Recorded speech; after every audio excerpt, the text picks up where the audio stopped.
metade do curso de pós-graduação em filosofia, na área de filosofia medieval, na disciplina, atividade da disciplina que eu inicio esse semestre, Helena entre poetas, oradores, filósofos e historiadores.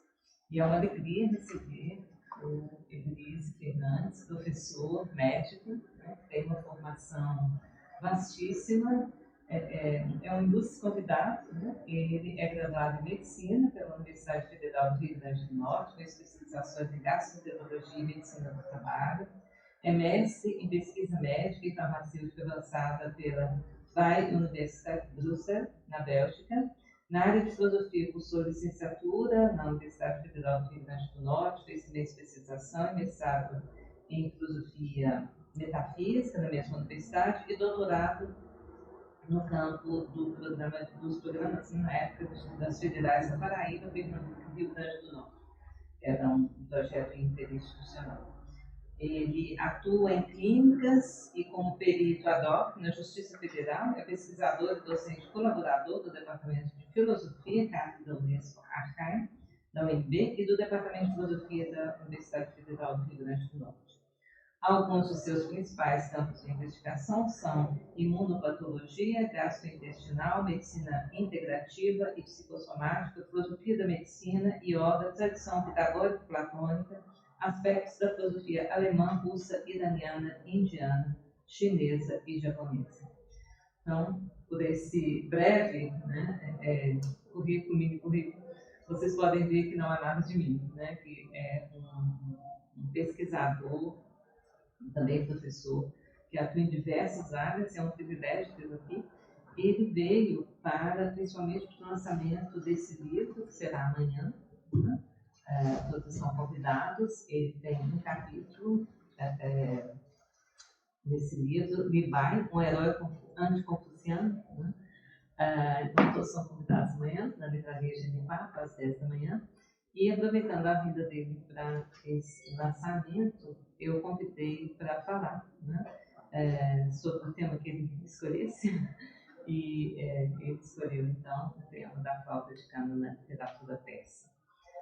Eu vou passar a palavra a ele, agradecendo mais uma vez pela presença, agradecendo também a todos vocês pela presença, nesse finalzinho já do semestre, né, quando todos são tão atarefado.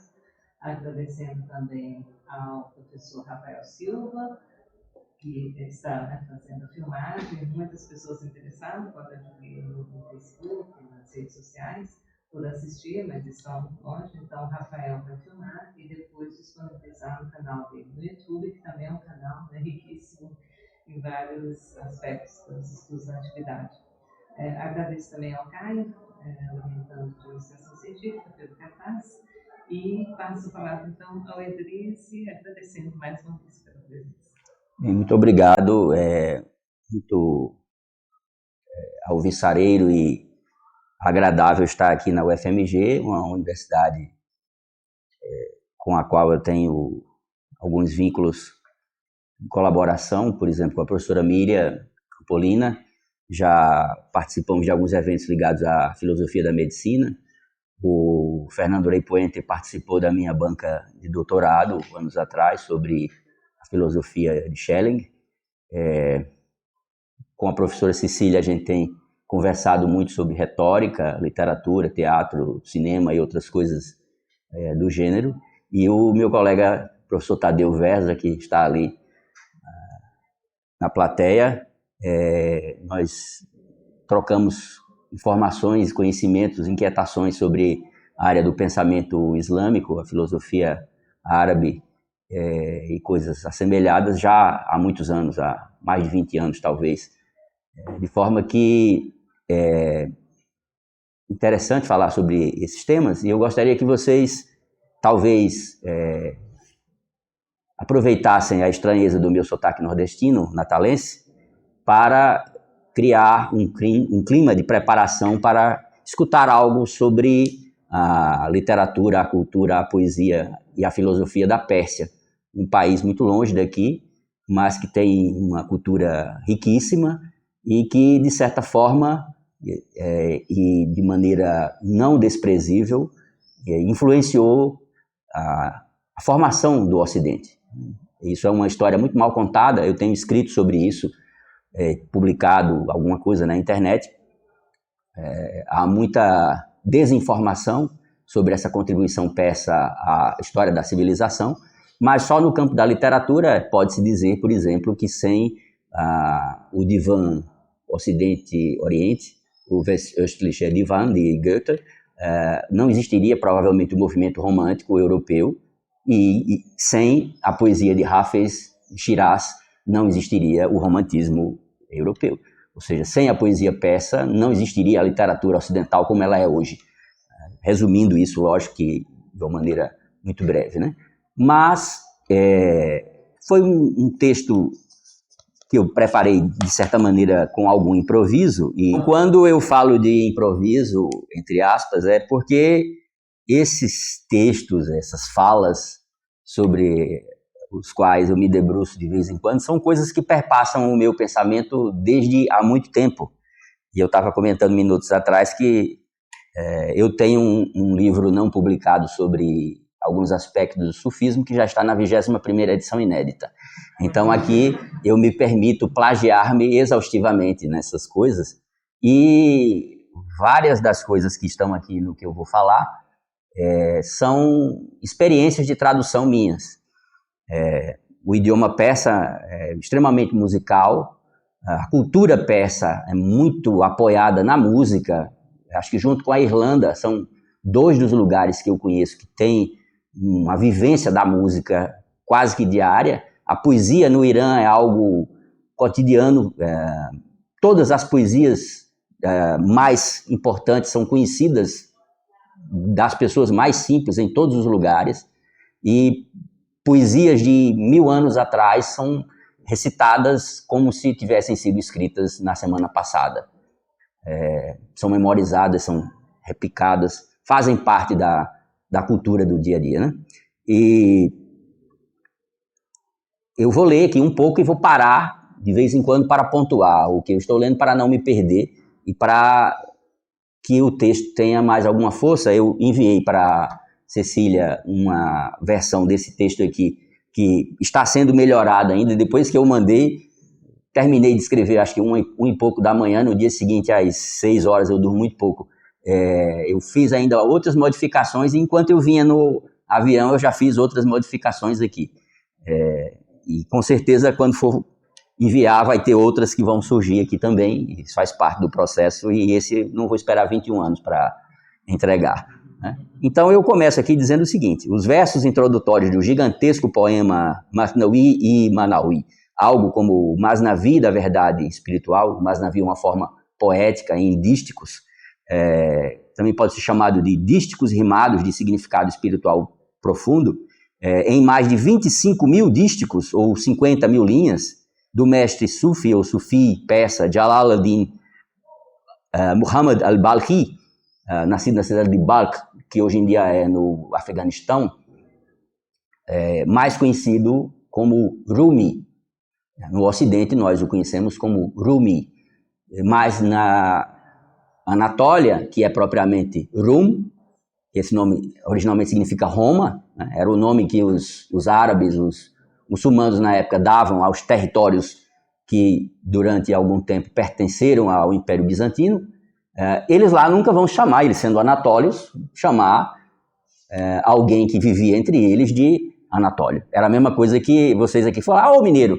Todo mundo sendo mineiro, você não vai chamar ninguém de mineiro. Então, Rumi é um nome que nós usamos no Ocidente. Lá na região ele é conhecido como Maulana, significa nosso mestre, ou ainda nos textos hagiográficos, quando ele é falado de uma forma exaltadora, ele é chamado de Khuda Vangar.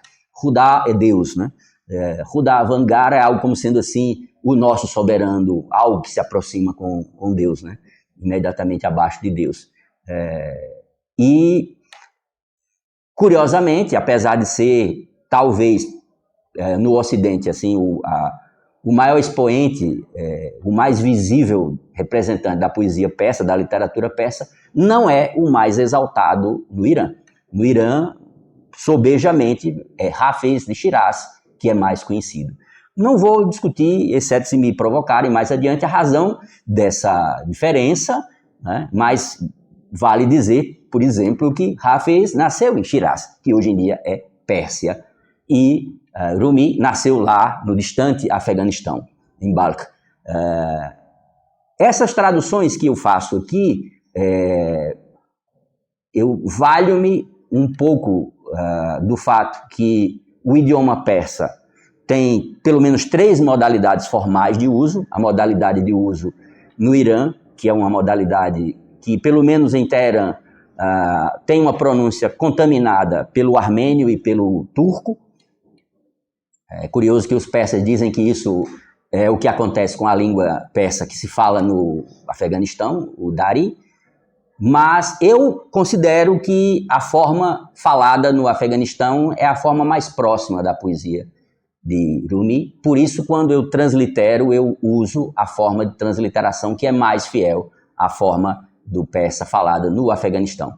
E para a tradução das vogais, eu me valho de vez em quando do texto em Tajik, que é outra modalidade do idioma persa falada no Tajiquistão e que usa o alfabeto cirílico e, portanto, na hora de transliterar, põe as vogais, o que facilita bastante a leitura, já que o persa, como o árabe e o hebraico, não tem como obrigação registrar as vogais quando escreve um texto, o que dificulta, às vezes, muito o entendimento e a leitura. Quem conhece as línguas semíticas sabe que, às vezes, você mudando qualquer coisinha muda o sentido completo da coisa. Você imagina na hora de traduzir isso como é complicado, né? De toda forma, esses poemas escritos pelo Rumi, dos quais o Masnavi, ou Masnawi, é o mais conhecido, tem milhares de versos, são citados exaustivamente, e o mais conhecido desses poemas é o poema que abre o Masnavi, chamado de Canção da Flauta de Cana. E esse poema, eu procurei descobrir se existe alguma tradução em português que seja palatável. Não encontrei. Pode ser que exista, não conheço. A tradução mais conhecida em português foi feita a partir da edição francesa da Eva de Vitré-Maierovitch, que é uma boa tradução, mas eu acho que, em se tratando de poesia, é importante que a gente tente obter musicalidade e, se possível, rima, e não perder o sentido do texto. Apesar de que, para isso, muitas vezes a gente precisa de exaustivas notas para poder explicar escolhas tradutórias, já que o persa é uma língua extremamente polissêmica. Não é incomum que, por exemplo, para uma palavra, você vai ver num dicionário muito comum como o Steingass, você vai ver 25, 30 significados para uma mesma palavra, e às vezes essa multiplicidade de sentidos dá toda uma rede, um campo semântico vastíssimo que desaparece na hora da tradução, uma coisa muito complexa. De toda maneira, eu vou ler para vocês aqui a minha tradução dessa Canção da Flauta de Cana e comentar um pouco sobre as metáforas que estão ali. Então, a tradução aqui é minha. Antes de mais nada, eu gostaria de comentar que a palavra persa ney, turco também é ney, designa uma espécie de flauta que tem aproximadamente esse tamanho. É uma flauta de cana, ou seja, de bambu, uma espécie de bambu, vamos dizer assim, que é tocada com uma ponta, mas na ponta ela tem algo que lembra uma tampa de garrafa de água mineral, inclinada, de forma que a pessoa pode soprar aqui de lado e modular o som através de 9 furos, que aqui estão, e o lamento da flauta, o som que é produzido por essa flauta, tem um timbre que soa triste para muitas pessoas. E talvez isso também tenha influenciado esse poema. A palavra ney, em persa, em turco, significa propriamente cana. Também significa caneta. e significa a flauta de cana. E em persa arcaico também significa não. Então, todos esses significados estão presentes no poema, que começa: ouça o queixume da cana, ou da flauta de cana, mais especificamente. Ouça o queixume da flauta de cana, lamentando estar desterrada do seu lugar. Desde que me apartaram do caniçal, meu lamento faz homens e mulheres chorar. Então, o primeiro disco, ouça o queixume da flauta de cana, lamentando estar desterrada do seu lugar. Essa é a introdução que o poeta faz para, no disco 2, a flauta começa a falar. E a flauta fala: desde que me apartaram do caniçal, meu lamento faz homens e mulheres chorar. Uma coisa que é sempre comentado é que antes desses versos há uma introdução em árabe no poema. Foi acrescentado depois por Hussam Uddin, que foi quem copiou o Masnavi, que era ditado pelo poeta Rumi, que se tornou o líder dos sufis ou derviches Mevlevis. Tem esse nome Mevlevi porque em turco Maulana, o nosso mestre, é Mevlana. Daí Mevlana Rumi, Mevlevi, os derviches Mevlevi, derviches dançantes. É muito conhecida a dança deles lá na cidade de Cônia, antiga Icônium dos romanos, que é o local onde está a tumba de Rumi. Ele, quando escreveu esse poema, estava morando em Cônia. Não existiam ainda os tais Mevlevis, passaram a existir a partir dos ensinamentos dele, do seu filho e tudo mais, e ele se inseria dentro dessa tradição maior que é chamada aqui no Ocidente de sufismo. Os persas não gostam muito dessa palavra, eles não gostam porque tem forte contaminação sunita, e eles preferem chamar isso de irfan, ou gnose, conhecimento. É um conhecimento como experiência direta do divino, de Deus, né? Então, esse conhecimento direto de Deus lembra bastante a questão do platonismo. É um conhecimento inato, pré-existencial, que os homens têm, de que, ao nascer, eles nascem em falta, eles nascem sentindo saudade do lugar de onde vieram. E daí, o queixume da flauta, lamentando estar desterrada do seu lugar, desde que me apartaram do caniçal, é o Naistan, esse stan significa o lugar onde se está, né?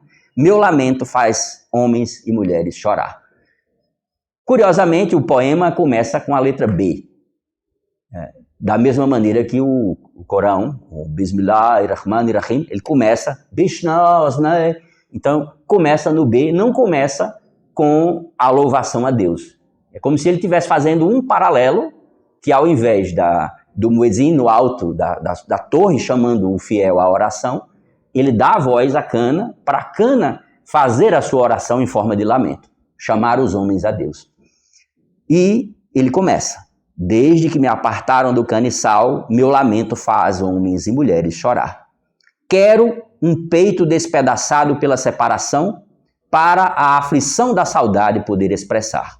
Aquele que mora longe da sua casa, anseia sempre pelo dia de retornar. Meu lamento é ouvido por toda a gente, em coro com os risonhos e com aqueles que chorarão. Cada um entende minhas notas conforme seus sentimentos, mas ninguém sonda os segredos do meu coração. Meu segredo não destoa do meu lastimar, mas aos olhos e ouvidos não se faz confessar. O corpo não está oculto à alma, nem a alma ao corpo. No entanto, ninguém pode a alma avistar. Aí, interrompe-se a fala da cana e o intérprete volta a comentar, dizendo: o lamento da flauta é fogo e não ar. Deixai quem carece de fogo como morto ser tomado. O fogo do amor é o que inspira a flauta, pelo fervor do amor, o vinho é fermentado. A flauta é parceira dos amigos ou amantes, há uma ambiguidade no sentido da palavra, apartados, nossos segredos são por suas notas desvelados. Quem viu o veneno e antídoto como a flauta? Quem viu o companheiro saudoso como a flauta? A flauta conta a história do caminho sanguíneo do amor. Ela narra a história das paixões de Majnun. Majnun é um personagem célebre da literatura persa, o parceiro de Laila e Majnun, que significa propriamente o enfeitiçado. A palavra jinn indica uma espécie de criaturas, os jinni, que são quase como que uns anjos que interferem nas emoções das pessoas, e Majnun significa alguém que está como que possuído por um jinn, e ele está enlouquecido pelo amor. E é uma das histórias mais belíssimas da literatura persa, há muitas versões e algumas traduções, inclusive para o português, a mais conhecida é a partir da versão de Nizami, de Ganjavi, e ele está aproximando essa história da flauta com a história de Majnun. Então a flauta conta a história do caminho sanguíneo do amor, ela narra a história das paixões de Majnun. Ninguém sabe seu sentido senão o ensandecido, enquanto aos sussurros da língua se inclina o ouvido. Tornaram-se noturnais nossos tristes dias. De mãos dadas com a aflição, os dias seguem escuros. No entanto, não importa se assim passam os dias, tu permaneces, ó incomparavelmente puro. O tempo inteiro percebe-se no Masnavi que o autor conversa com o leitor e ao mesmo tempo remete a Deus. E isso não deve soar estranho, porque dentro da concepção de mundo do sufismo, que é chamado por alguns de panteísmo ou de panenteísmo, tudo, em resumo, é Deus. Tudo está em Deus, tudo vem de Deus e tudo volta para Deus. Usando uma analogia com a língua portuguesa, nós podemos dizer que só Deus verdadeiramente é. Nós apenas estamos. E estamos apenas porque estamos em Deus.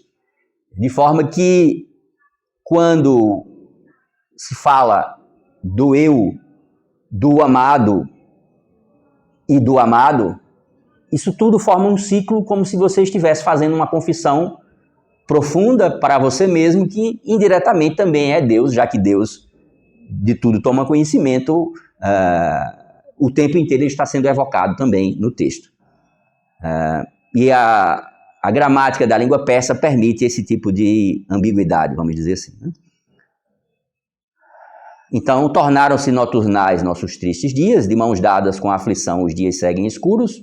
No entanto, não importa se assim passam os dias, tu permaneces, ó incomparavelmente puro. Mas quem não é peixe, da água logo se sacia. E a quem falta o pão cotidiano, parece muito longo o dia. Assim, o cru não entende o estado do cozido, cabe a mim, portanto, abreviar meu discurso. Até outro dia. Essa história do cru e do cozido,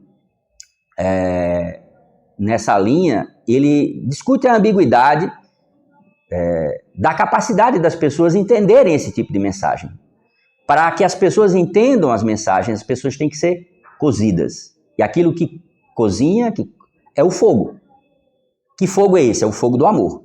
Então, as pessoas que não experimentaram o amor na sua forma mais profunda não têm condições de entender a mensagem. Então, essa mensagem tem sempre muitos níveis de significado, a depender do nível de amor que a pessoa tenha alcançado. Por isso que ele fala, cabe a mim abreviar meu discurso. Até outro dia. O assalam. Estejam em paz, ou sigam em paz. Sendo que imediatamente ele já começa um outro poema, que eu vou comentar mais adiante. Ou seja, ele abrevia o discurso, na verdade ele muda o nível do discurso, ele muda a chave, vamos dizer assim. Então, é um texto muito rico de nuances, muito complexo,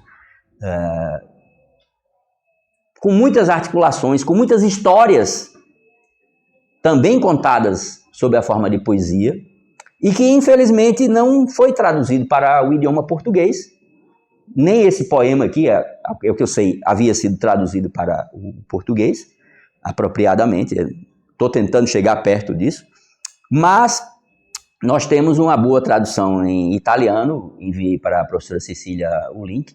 Quem quiser pegar lá, vale a pena. O texto completo da tradução italiana do mestre Gabriele Mandelkern, que é era, na verdade, né, um mestre da ordem de Gerardi Halvetti, lá em Milão, lá na Itália. Ele traduziu diretamente do persa, e foi muito elogiada a tradução. E há traduções para o inglês, o francês, o alemão. O espanhol não conheço nenhuma tradução também que seja... Não conheço nenhuma tradução. E vale a pena conhecer a riqueza desse texto. De toda forma, o conhecimento no Brasil, no idioma português, da poesia persa, da literatura persa, da filosofia persa, é extremamente restrito. E, no entanto, nós estamos sendo colonizados por tabela pela onda Rumi que vem dos Estados Unidos. As traduções para a língua inglesa ou para a língua francesa acabam chegando no Brasil e as pessoas ficam tendo essa relação indireta com a cultura persa via traduções norte-americanas ou francesas que, em muitos aspectos, de-islamizam Rumi. Apresentam-no como sendo alguém que não faz parte dessa tradição islâmica, o que é um desserviço, porque o Islã é muito mais complexo do que a ortodoxia sunita ou xiita, do que a língua persa ou língua árabe, e tem riqueza suficiente para incluir essa diversidade cultural que enriquece as interpretações. Eu vou falar um pouco aqui, então, das leituras que vêm sendo feitas para que se consiga entender melhor o que é que esses versos dizem, para que eles apontam. Então, um etnomusicólogo libanês chamado Ali Jihad Rassi disse o seguinte: Rumi, como outros escritores, reconheceu as conotações simbólicas da flauta de cana. No entanto, ele foi mais longe do que seus predecessores ao falar poeticamente sobre o instrumento e concedeu-lhe atributos antropomórficos ou semelhantes aos humanos. Baseando-se no tema místico central da separação existencial da fonte divina do ser, o poema de Rumi sobre a flauta fala do gemido do instrumento quando é tocado, pois lembra o caniçal de onde veio. No poema de Rumi, o instrumento se torna uma metáfora para o buscador espiritual, cuja alma experimenta o desejo ardente de se reunir com o divino. O professor Helmut Ritter, já na década de 30, num número do Zeitschrift für Deutsche Morgenländische Gesellschaft, escreveu um texto sobre o proêmio do Masnavi, onde ele comenta as influências possíveis que Rumi teria tido para escrever esse poema. E lá ele aponta uma influência que é um poema que é conhecido numa traduçãozinha ultra simplificada brasileira como o Jardim Amuralhado da Verdade, ou Jardim da Verdade, do mestre sufi Hakim Sanaí de Ghazna, que viveu antes de Rumi, e que ele conta nesse livro uma história que é o seguinte: há um relato que entrou na tradição islâmica por conta da história local, que o rei Midas, da cidade de Gordium, que era a capital dos lídios, e a cidade de Gordium tem as suas ruínas não longe da cidade de Konya, na Turquia, isso é importante lembrar. Então a história do rei Midas conta que Midas cometeu uma impropriedade e foi amaldiçoado pelo deus Apolo com orelhas de burro, de asno. E ele andava com a cabeça oculta e contou isso para um seu ministro, que tinha sido amaldiçoado e que estava usando aquele gorro na cabeça porque estava com orelhas de burro.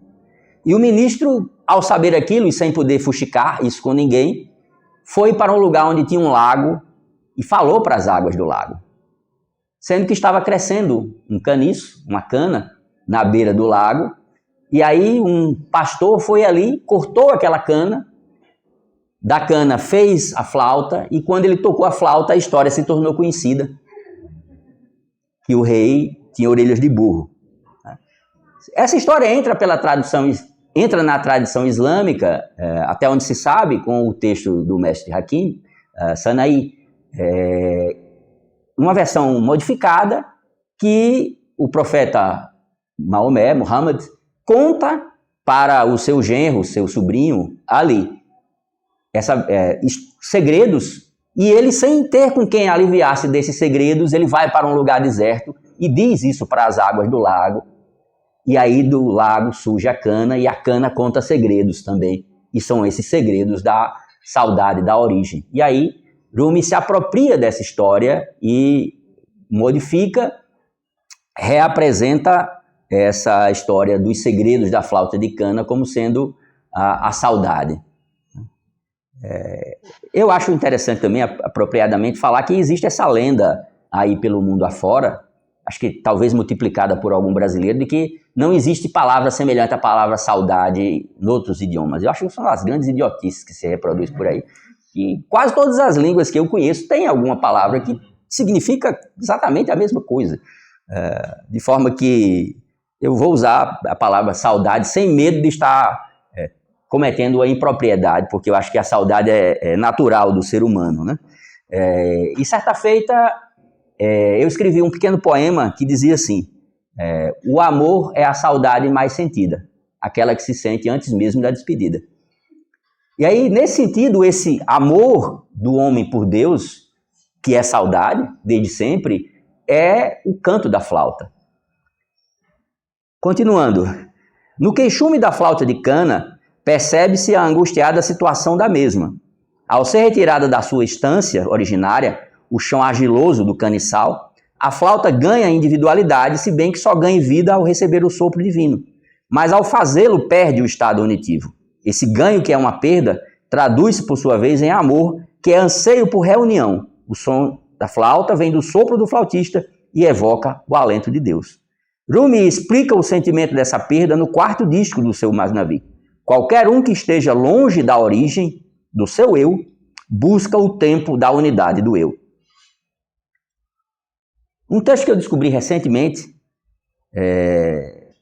produzido aqui em Belo Horizonte, não sei se vocês conhecem as pessoas que eu vou citar aqui, escrito pelo filósofo Mário Guimarães Werneck Filho, e uma especialista em ciência da religião, Eliane Miscali de Oliveira, comenta alguns aspectos do poema, e lá eles dizem, né? Ao ser colocado o homem no mundo, operou-se a separação da origem, fato que deixou uma enfermidade ou uma patologia do amor. O tema da criação, ou seja, Deus dando existência a cada ser, a partir da não existência, ateliê divino, lugar de onde emergem as criaturas pelo poder do amor, está intrinsecamente ligado à ideia do desterro, o tema central de toda a mística de Rumi. A alma enferma, da mesma maneira que os amantes separados são acometidos da melancolia, da desunião, ou seja, da não unidade, e sentem a profunda dor no coração, faz o derviche, ou seja, o sufi, soprar as dores na melodia queixosa da flauta. E aí citam os autores, citando Rumi, né? Possuímos duas bocas, como a flauta de junco, flauta de cana. Uma oculta nos lábios, outra se lamenta a ti. Ela deixa uma nota aguda pairando no ar. Isso está no livro 6 do Masnavi. Eu fui ao texto original, peguei uma passagem maior, traduzi para o português, pus rima, para que vocês entendam de que ele está falando aqui. E na minha tradução ficou assim: temos duas bocas como a flauta de cana. Uma delas oculta nos lábios dele está. Outra boca lamenta-se a você, ela lança uma nota estridente no ar. Quem quer que tenha entendimento, sabe que da extremidade de cima é que provém o lamento. O barulho dessa cana vem das respirações dele. O clamor do espírito vem do clamor dele. Se com os lábios dele a cana não confabulasse, encher de música de música doce, o mundo talvez não lograsse. Ou seja, a partir do momento em que o homem toca a flauta, é como se de repente ele fechasse um círculo entre o sopro de Deus, que é insuflado no homem no momento da criação, o sopro do flautista, o som da mágica subindo e voltando para Deus. E essas duas bocas criam esse diálogo possível e adoçam o mundo, na linguagem do poeta.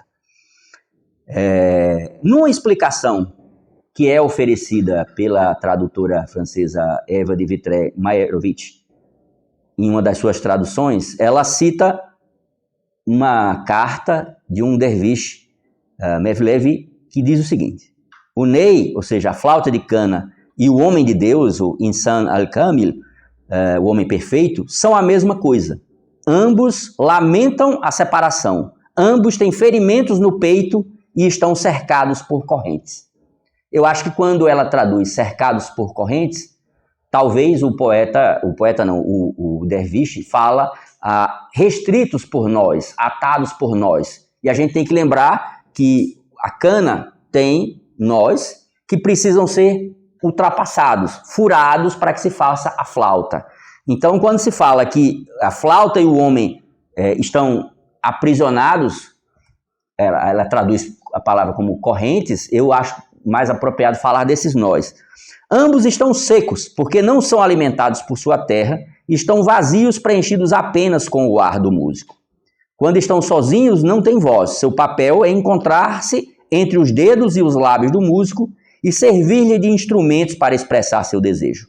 O homem de Deus sai do umbral da pré-eternidade do mundo divino e cai, pela força do destino, no mundo material. Ele foi acorrentado com as correntes da humanidade e da natureza. Seu coração está ferido pela queimadura da separação, que esvaziou do desejo das coisas carnais, e ele esvaziou seu espírito da existência imaginária. Existência imaginária é a existência no nosso mundo, que é o mundo das imagens, das aparências, não é o mundo das coisas como elas são na mente de Deus. Então nós vemos a beleza, mas não vemos o belo. Nós vemos, digamos, a bondade, mas não vemos o bom, que é Deus, os atributos de Deus. Isso lembra muito a questão da teoria das ideias de Platão, não à toa uma fertilização mútua dessas teorias, né? E então ele se abandonou nas mãos de Deus. Depois disso não é mais do que um instrumento para manifestar a vontade de Deus. Esse é seu único dever. E quando a voz divina quer se expressar, ela toma uma tonalidade própria, que cada ser espiritual representa. Quando este último, o homem de Deus, fala da sua origem celeste e da tristeza da separação, os seus ouvintes, se têm o coração puro, experimentam a mesma tristeza. Mas existem muitos graus espirituais nos homens e cada um entende conforme o seu grau. Por isso o nosso mestre dizia: quem já viu um veneno e um antídoto como a flauta? Para alguns é um veneno porque expressa um desejo animal. Para os outros é a memória divina que se manifesta. O Ney, a flauta de cana, é como um amigo ou um amante. Naquela época os amantes estavam separados e tinham suas cabeças veladas. Isso aqui ele escreve da Turquia, né? Na Turquia hoje em dia as mulheres raramente usam véu.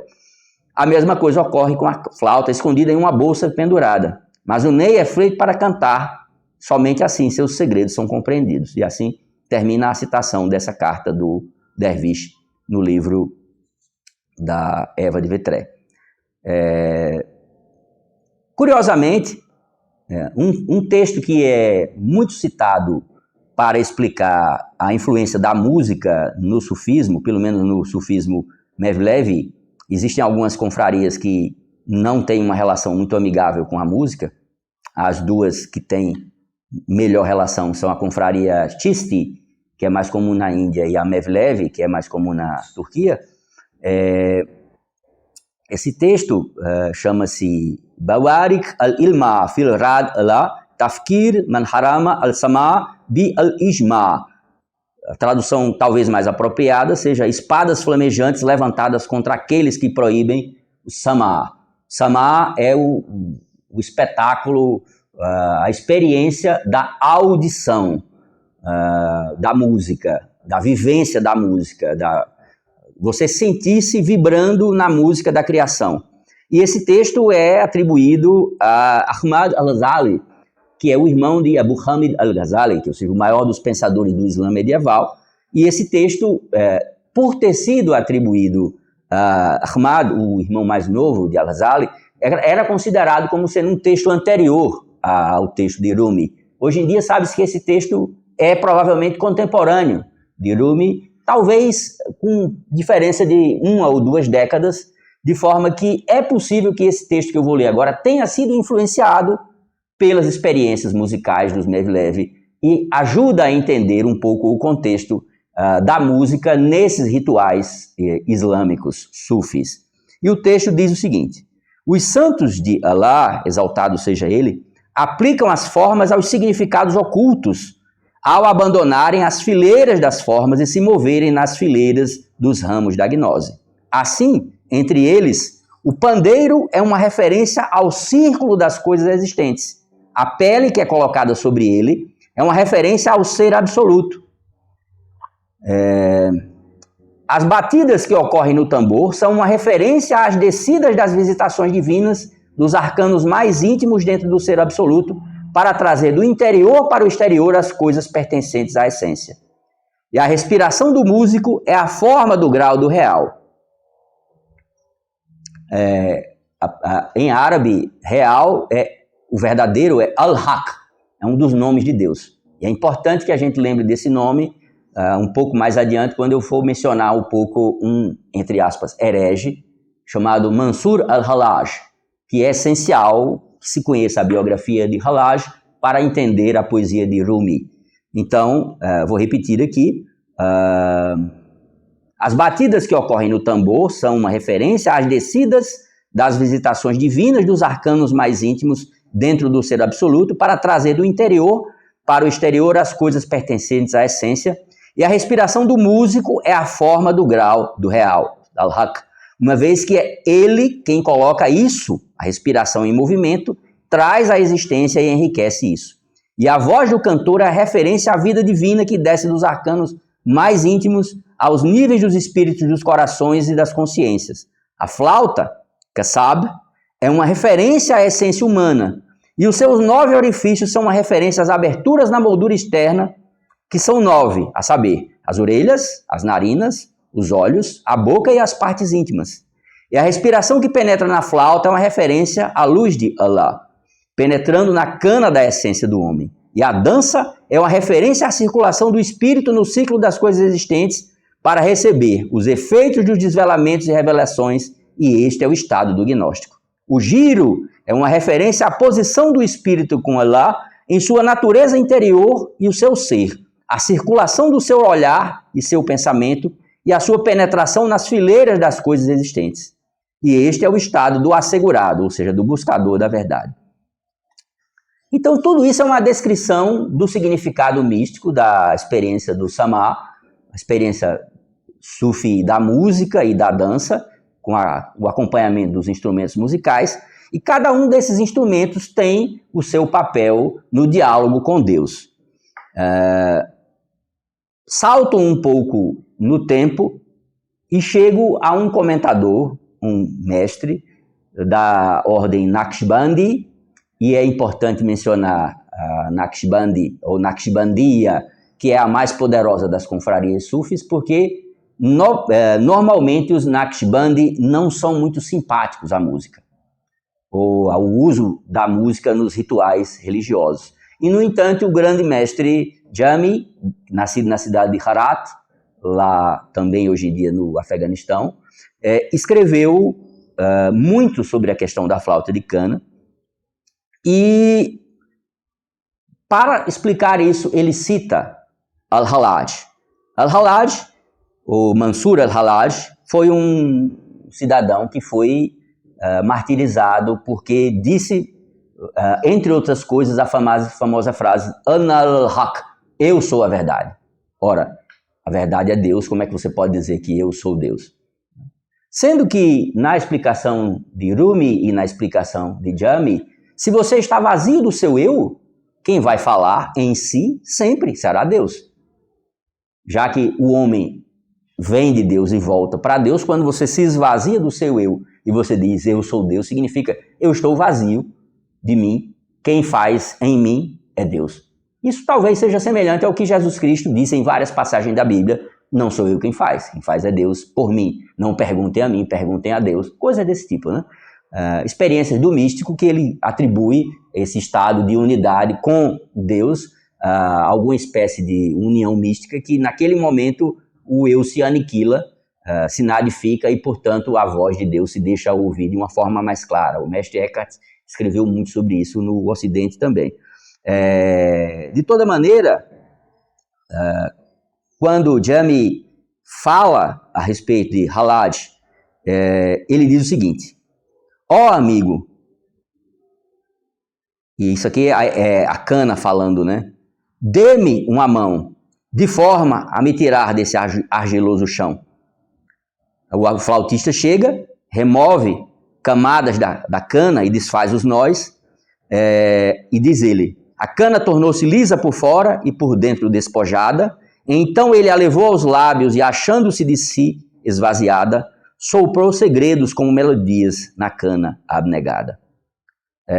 Volto a citar os autores aqui, Werneck Filho e Oliveira, comentam: a poética de Rumi canta os lamentos de um peito lacerado pela distância e, em sua linguagem alusiva, mostram um coração ainda atado aos nós, e como a flauta de junco não pode soar as melodias das esferas celestiais enquanto não tiver estes seus nós trespassados pela verruma do amor. Essa palavra hoje em dia, verruma, não se usa mais. A gente lá no Nordeste prefere a palavra sovela, que é uma espécie de broca. O nosso amigo Tadeu, que é marceneiro, talvez conheça algum sinônimo mais apropriado aqui para esse instrumento, né? Vocês chamam aqui de verruma também, não? Verruma, né? É uma espécie de broca que você utiliza para criar a flauta, né? Então ele diz que enquanto não tiver esses seus nós trespassados pela verruma do amor, o junco não pode soar as melodias das esferas celestiais. E aí ele cita Rumi novamente. A sobriedade provém da rememoração do passado. O passado e o futuro são um véu que te separam de Deus. Atirai ambos ao fogo. Até quando, por causa dele, serás pleno de nós como a flauta de junco? Enquanto a flauta é plena de nós, ela não compartilha segredos e ainda não é companheira dos lábios e voz do flautista. Eu peguei novamente esse trecho do Masnavi, fui lá no texto persa e fiz a seguinte tradução no contexto ampliado. Um caminho distinto é a via do aniquilado. Quem é o aniquilado? Aquele que se aniquilou perante Deus. É o Fani, o que passou pelo Faná. Depois do Faná, que é a aniquilação, vem o que se chama de Baká, que é a permanência em Deus. Um caminho distinto é a via do aniquilado, pois a sobriedade é um tipo de pecado. A exaltação da embriaguez mística condena a sobriedade, condena o racionalismo. A sobriedade surge da lembrança do que é passado.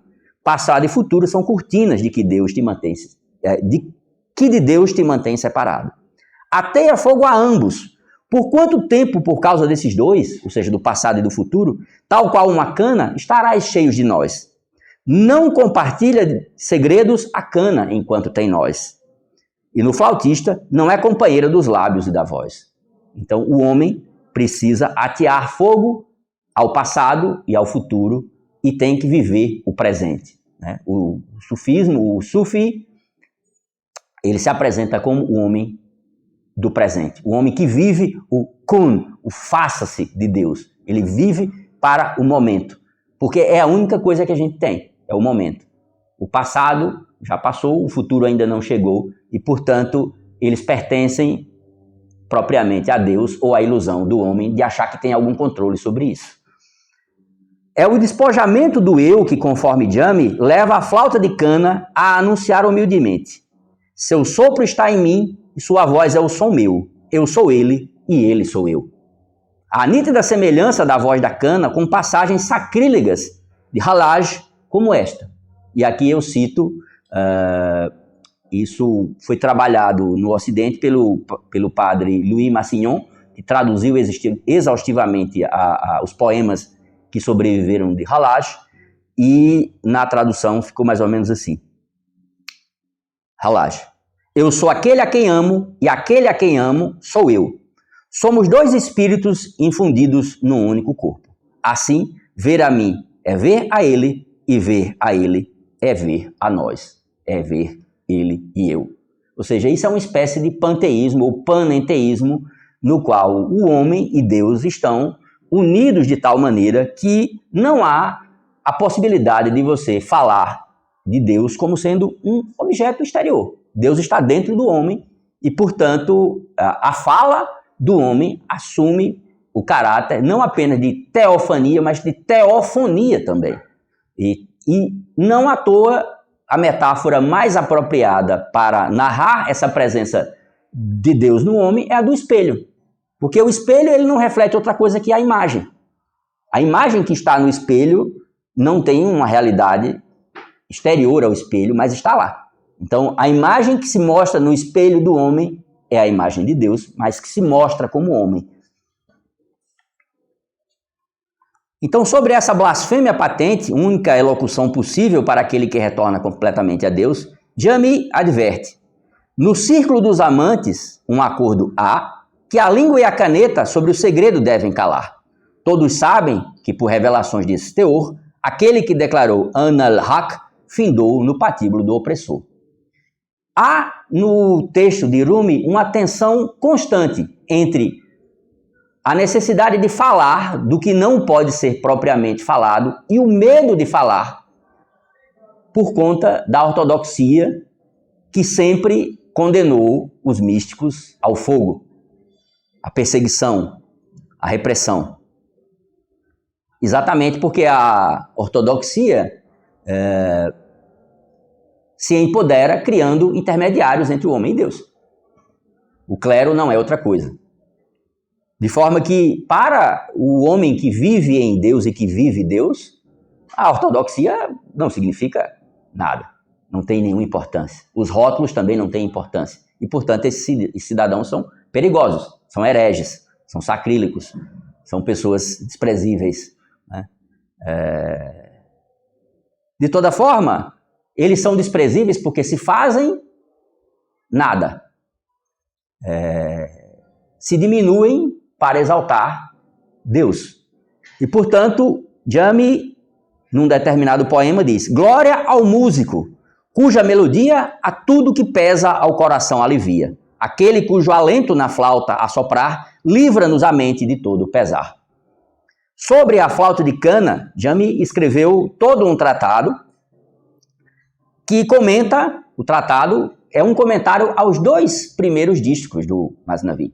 E isso não é uma raridade no meio islâmico. Há muitos e muitos textos comentando somente esses 2 discos iniciais da canção da flauta de cana. E Jami diz, lembrando aquele verso inicial de Rumi, mas ele cita a partir de uma outra versão. Tá? Um pequeno jogo de palavras que vocês depois no texto vão perceber. Ouça o queixume da flauta de cana, a história do seu desterro do seu lugar.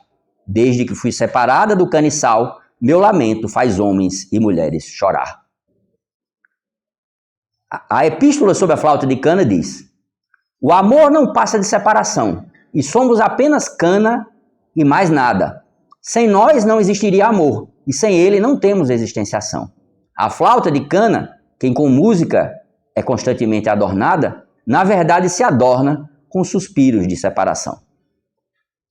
Muitos textos comentam esse comentário de Jami à obra de Rumi, porque pelo fato de Rumi ser contemporâneo de Ibn Arabi e formar com este os 2 maiores lastros, talvez, do sufismo, a chamada vertente amorosa e o outro a chamada vertente mística, se bem que esse misticismo seja uma racionalização sobre uma experiência direta, mas não se sabe se essas 2 pessoas se encontraram. Há algumas histórias muito bonitas, mas que talvez sejam espúrias. De toda maneira, um grande pensador nascido em Konya, chamado Sadr al-Din Kunyawi, era discípulo de Ibn Arabi e também conviveu com Rumi. E essas histórias se juntam nas explicações do sufismo, ou seja, é possível fazer uma leitura de Rumi usando elementos da filosofia de Ibn Arabi, é possível ler Ibn Arabi usando elementos da poesia de Rumi, mas são luminares que têm os seus espaços distintos, digamos assim. Dialogam, mas são pensadores diferentes. De toda maneira, Jami, que era um mestre da ordem Naqshbandi, foi influenciado por esses dois pensadores. E no seu comentário utiliza a linguagem filosófica da escola de Ibn Arabi, chamada Escola de Ibn Arabi, para explicar a poesia de Rumi. E um comentador da obra de Jami, chamado Haji Sabzavari, disse o seguinte: o significado pretendido da flauta de cana é o Espírito Santo da humanidade no sentido absoluto. A flauta de cana é o Espírito Divino absoluto, oriundo do mundo incorpóreo, o mundo divino, vivificador dos seres humanos no mundo dos elementos criados e dos seres materiais. A atribuição da flauta de cana ao espírito humano é um símile por meio de um símile. Ou seja, é uma metáfora que fala de uma outra metáfora, é uma dupla metáfora. Pois é claro que Ney, que é a flauta de cana, a cana, poderia ser um tubo de cana ou a cana da caneta, da qual o gnóstico Jami acreditava que todo o espírito racional era possuidor. Ora, essa ambiguidade entre a cana da flauta e a cana da caneta é essencial, porque em árabe, na teosofia, vamos dizer assim, ou na mística e na filosofia islâmica, há uma coisa que se chama o cálamo, a pena. E existe a tabuleta. É como se Deus, em algum momento, tomasse uma caneta para escrever e tornar as coisas traduzíveis para a matéria. E essas metáforas da caneta, do cálamo, calam, ou caneta exaltada, e a tabuleta exaltada ou tabuleta preservada, tem uma interpretação muito variada dependendo de quem a apresenta. Então, por exemplo, para Ibn Arabi, a caneta representa o intelecto primeiro e a luz da essência de Deus. A tabuleta representa a alma universal e a sombra da essência de Deus. A associação entre a flauta e a caneta é feita por Jami nos versos da abertura do segundo livro da sua Corrente Dourada, que é um poema dele, que ele diz o seguinte: escutai o relato do amor, o canto que vem do lamento da caneta. Agora, com o lamento da flauta de cana, a caneta faz a narrativa de um relato de amor. Ou seja, entra uma outra coisa na jogada. A gente até agora estava no domínio da fala e agora a gente passa para o domínio da escrita. E essa metáfora da escrita é importante, pelo menos desde os Mutakalimun, os seguidores, os Mutazili, os seguidores da escola do Kalam, porque eles falam que o texto do Corão, entre aspas, o texto, ele sempre existiu, arquetipicamente, enquanto texto. A língua hebraica também tem isso, né? De dizer que algo, mesmo que não tenha escrita, ele tem uma pré-existência numa escrita arquetípica, que é essa caneta. E, consequentemente, na língua árabe, a flauta, que se toca na posição lateral ou, em alguns tocadores, nessa posição aqui, quando se usa para escrever, se usa nessa posição, que é a posição da letra A, do Aleph, que é a primeira letra. E não à toa, tanto o Corão, o Alcorão, como o poema da flauta começam com o Beit, começam com o B. Porque o Aleph é de Deus. Na Bíblia hebraica se dá a mesma coisa. A Bíblia começa com B. Bereshit bara Elohim. Não começa com Aleph. O Aleph pertence a Deus. Então, o Aleph da caneta remete a Deus. A caneta é a descida de Deus, a letra A, no mundo. Então, Seyyed Hossein Nasr, um filósofo xiita, persa, que migrou para os Estados Unidos, disse o seguinte: a caneta usada como instrumento de caligrafia representa mais o ato cosmogônico, o arco de descida da cosmologia tradicional. E a cana, como flauta, representa o ato de retorno à origem, o arco de ascensão. No entanto, a cana, como o cálamo e a flauta, cria formas que se relacionam com a própria existência das coisas por meio dessa analogia que se relaciona às formas da arte tradicional,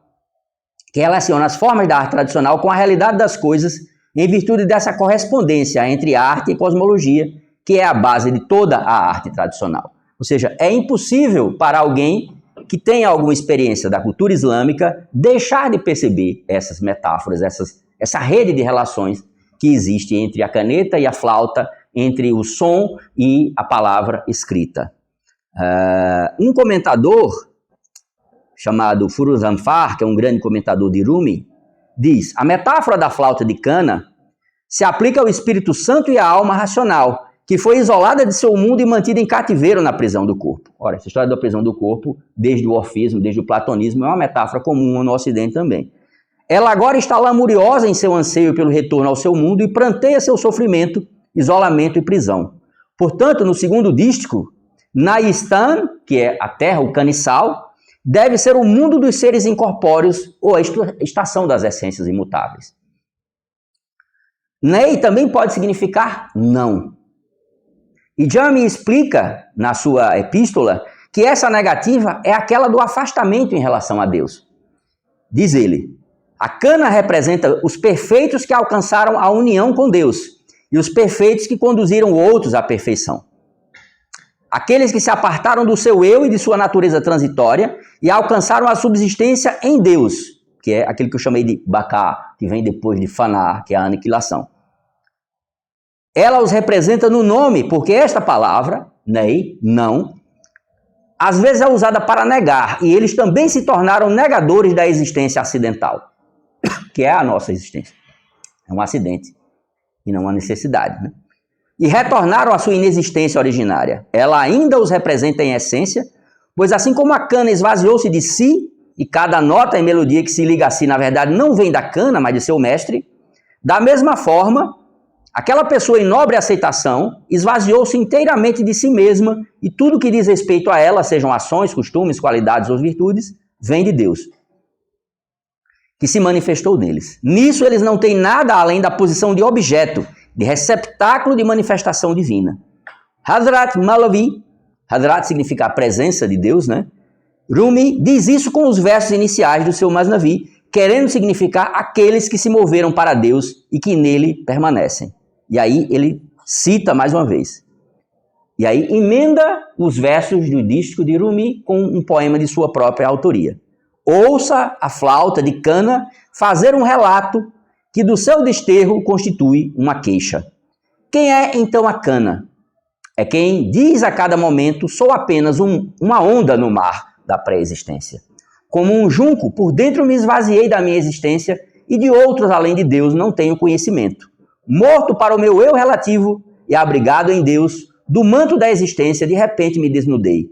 Eu estava inquieto e a quietude me veio de Deus. Agora expiro apenas o que Deus me inspirou. Eu me uni àqueles lábios confidentes e meu coração fala apenas o que Deus falou. Na minha voz, a palavra de Deus encontra expressão dos salmos, do Evangelho ou do Alcorão.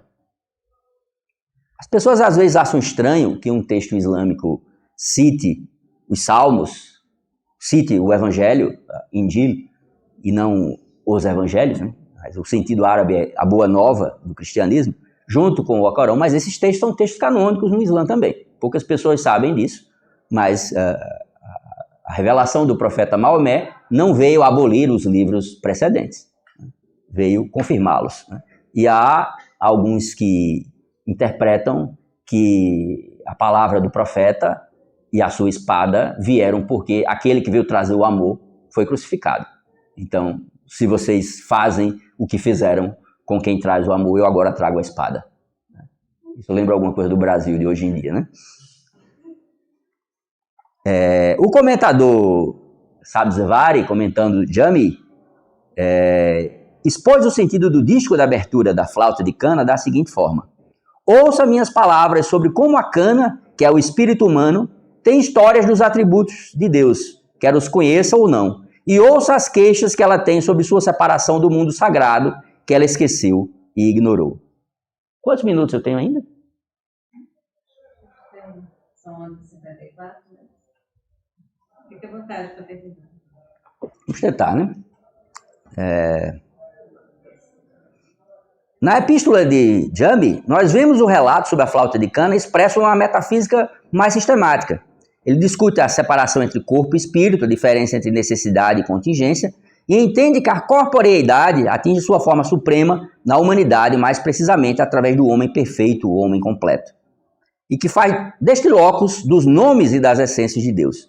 Jami revela ainda, finalmente, o desejo do espírito retornar às suas origens, expresso na saudade e no amor à sua terra, que é o segredo do choro do homem e da mulher. Uma comentadora chamada Elisa Tasbihi diz o seguinte: resumindo o elaborado comentário de Jami sobre a metáfora da cana, Sabzavari identifica a cana com a alma racional que é separada de sua origem e anseia pela união com o seu amado. Ela é imortal e sobreviverá após a morte do corpo, é essência e emanada pelo intelecto ativo como uma substância incorpórea que recebe inteligência. Para Jami e para Rumi, cada nota e melodia que se liga à cana esvaziada de si própria não procede da cana, mas do flautista que a possui e que, de modo equivalente, a pessoa em união com Deus esvaziou-se inteiramente de si e tudo relativo a ela, notadamente a própria vida, vem de Deus. Vemos essa mensagem reiterada como profissão de vontade num poema do mestre Sufi Hazrat Inayat Khan. Inayat Khan é foi um Sufi da confraria Chisti, que veio da Índia para o Ocidente, primeiro para a Europa e depois para os Estados Unidos, e tornou-se praticamente o introdutor do sufismo no Ocidente. E um poema do mestre Inayat Khan diz o seguinte, aqui em tradução minha também: que teu desejo se torne minha querença, que tua vontade se torne minha ação, que tua palavra se torne minha fala, amado, e teu amor se torne minha devoção. Que minha planta produza tuas flores, que meus frutos produzam a semente tua, que meu coração se torne teu alaúde, amado, e meu corpo a flauta de cana tua. Inayat Khan, que morreu em 1927, explicou assim, em prosa, a canção da flauta de cana. Há um belo retrato feito por Rumi. Ele diz por que a melodia da flauta de cana faz tanto apelo ao seu coração. Diz ele, porque primeiro ela é separada de sua fonte original, depois são feitos buracos em seu coração, e como se os buracos foram feitos, esse se partiu e começou a chorar. Assim é com o espírito do mensageiro, com o espírito do ensinante. Ao suportar e ao carregar sua cruz, seu eu se torna oco como uma cana. Quando ela se tornou nada, há espaço para o músico tocar sua melodia, e então o tocador a pega para tocá-la. Se algo ainda estivesse lá, o tocador não poderia usá-la. Deus fala a todos, não apenas aos mensageiros e ensinantes. Ele fala aos ouvidos de todo o coração, mas não é todo o coração que o ouve. Sua voz é mais alta que o trovão, e sua luz é mais clara que o sol, se alguém pudesse vê-la, se alguém pudesse ouvi-la. Para vê-la e para ouvi-la, o homem deve remover um muro, a barreira que ele fez do seu eu. Então ele se torna a flauta no qual o divino tocador pode tocar a música de Orfeu, que pode encantar até mesmo os corações de pedra. Então ele sobe da cruz para a vida eterna. Não à toa ele cita aqui, no mesmo contexto, Orfeu, Jesus Cristo e Rumi. E faz a analogia da cruz, que é madeira morta, com a flauta, que é madeira morta, a partir de onde vem a música da vida.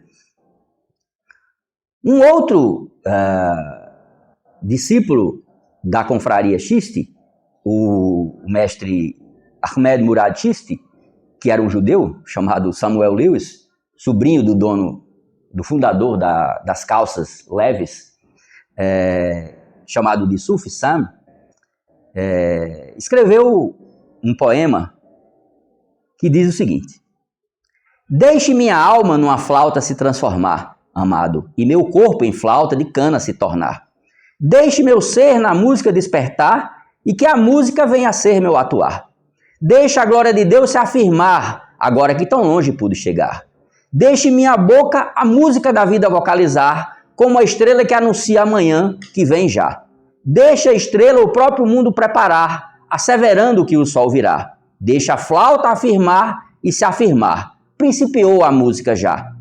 Ó Piro Murshid, ó mestre, que uma vez partiste para unir o Oriente e o Ocidente. Agora o coração vina é um instrumento musical de toca que Inayat Khan tocava brilhantemente a vina, se expressa devendo fazer o seu melhor para toda a gente.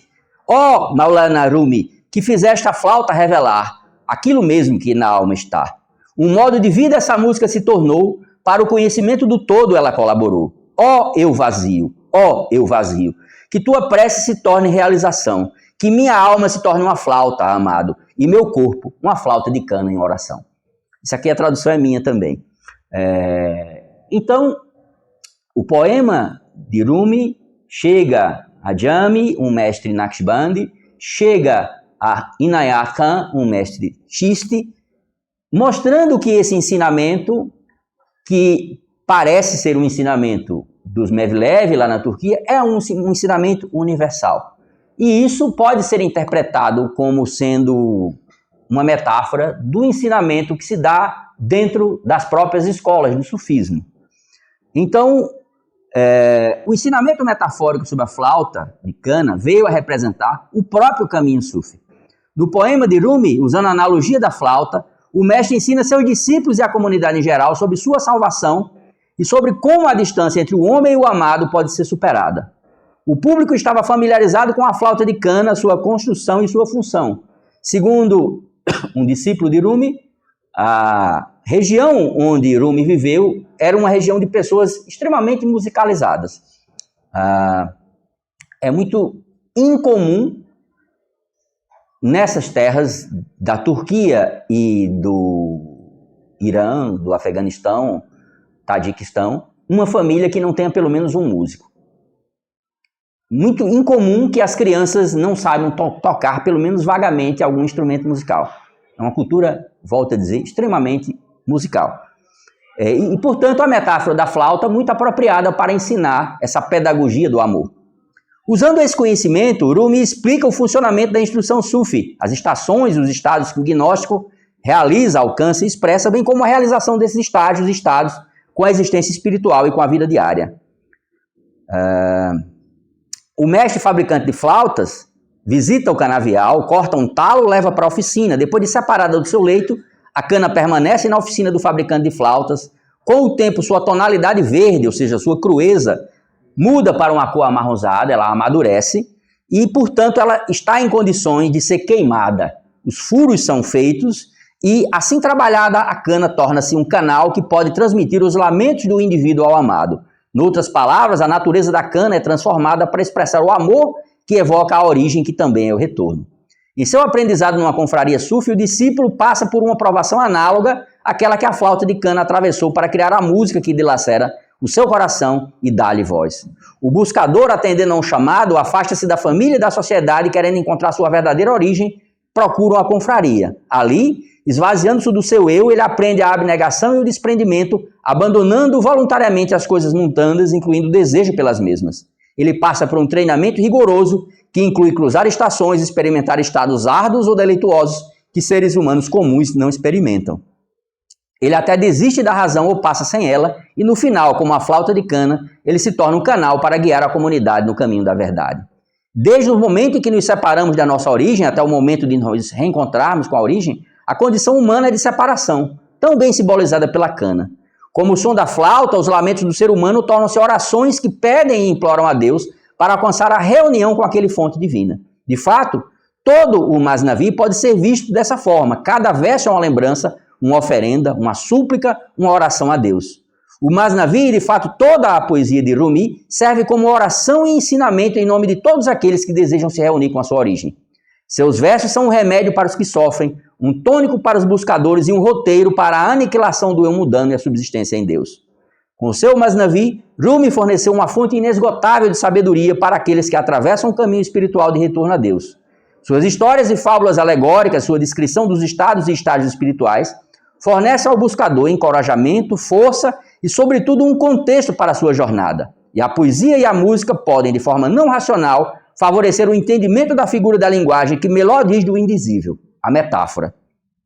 O filho de Rumi, Bahauddin Sultan Valad, que além de buscador, sufi e poeta, era um grande tocador de rabeca, rebab, escreveu um livro poético sobre o seu ofício musical e ali, diz ele, aquilo que é articulado através da flauta de cana e da rabeca e assim por diante, e que elas lamentam na separação, tudo é metáfora e alegoria.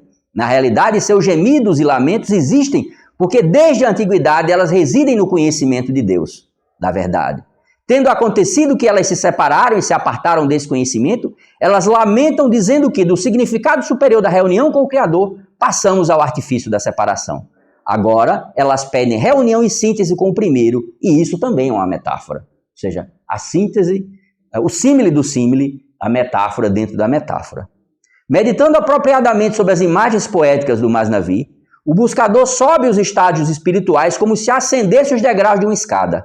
Rumi, mestre da alusão, dá dicas ao longo do caminho sobre o significado pretendido, e o tempo inteiro evoca o ingrediente, nutriente e combustível que não pode faltar nessa jornada, o amor, como se percebe desde cedo, como nestes versos que se seguem imediatamente após a canção da flauta de cana e antes da primeira história que o Masnavi vai relatar, porque são poemas, relatos, experiências místicas, pedagógicas e histórias, tudo em poesia. Então, aos versos iniciais seguem-se estes, que diz o seguinte: levanta-te, filho, rompe tuas cadeias e sê livre. Por quanto tempo da prata e do ouro serás prisioneiro? Embora despejes o oceano em teu cântaro, ele não pode conter mais que a provisão de um dia inteiro. O cântaro do desejo do ávido nunca chega a atulhar. A ostra não se enche de pérolas até contente estar. Só aquele que pela violência do amor teve o traje rasgado está inteiramente puro, livre da avidez e do pecado. A ti entoamos loas, ó amor, doce sandice. Tu que curas todas as nossas enfermidades. Tu que és médico do orgulho e fanfarrice nossos. Tu que és o Platão e o Galeno nossos. Ó amor, eleva aos céus nossos corpos terrenos e faz até os montes saltarem enternecidos. Ó amante, quando o amor deu vida ao monte Sinai, o monte estremeceu e Moisés perdeu os sentidos. Se meu amado apenas me tocasse com seus lábios, também eu, como flauta, irromperia em melodia. Mas quem se aparta dos que falam sua língua, mesmo tendo 100 vozes, certamente emudece nesse dia. Quando a rosa murcha e o jardim fenece, a canção do roxinol não se ouve como antes. O amado é tudo em tudo. O amante, apenas um véu. O amado é tudo que vive. Coisa morta é um amante. Quando o amante já não sente a vivificação do amor, ele é como um pássaro que as asas perdeu. Como poderia eu conservar meu juízo se o amado não mostrasse a luz do rosto seu? O amor quer que seu segredo seja revelado. Se um espelho não o reflete, já não servirá de nada. Sabes quanto o espelho não reflete nada? Enquanto da sua face a ferrugem não foi tirada. Ó amados, agora vocês já ouviram este recado. Ele é a essência mesmo do nosso estado. E aqui termina a introdução da canção da flauta de cana. E a todos vocês, muito obrigado.